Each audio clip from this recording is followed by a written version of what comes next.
Now, King David was the right man to write about this.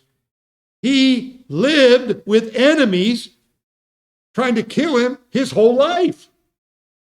From the time he was a teenager to the time he was an old man. Evil men and wicked men plotted and schemed to take him out. That's verse 7, verse 12, verse 32, and verse 33. He faced plenty of people with secret agendas that were trying to get rid of him. So he knew about these people. He knew how they acted because he had to survive.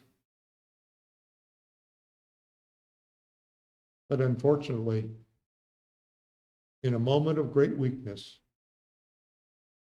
David actually became one of the wicked rich.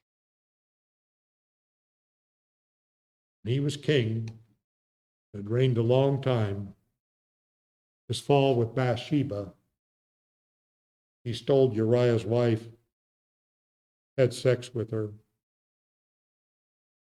and then he plotted Uriah's death.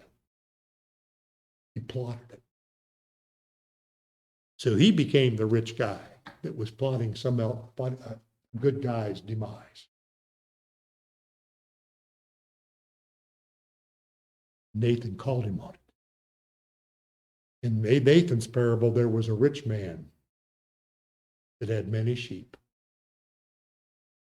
And there was another man, he just had one little baby sheep. The rich man wouldn't take any of his sheep to feed somebody to visit. He took the poor man's sheep. And David said, this guy's going to die and he's going to pay fourfold.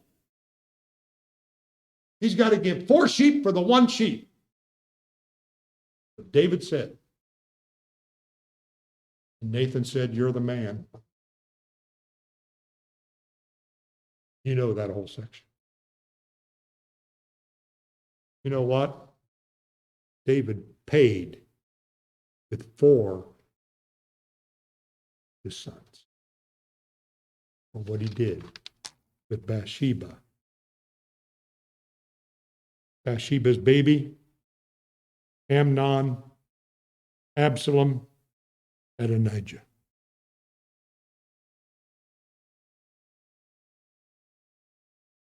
David became, for a moment, that man.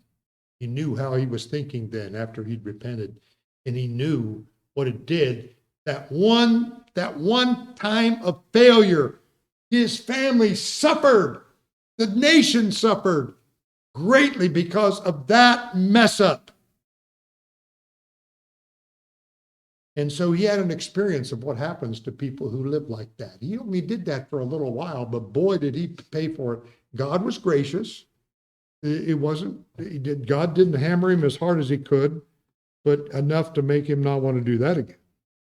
So his little foray into the oppressive, wicked, rich, and ungodly power brought a lot of pain to him, and it was good. He needed it. The nation needed it.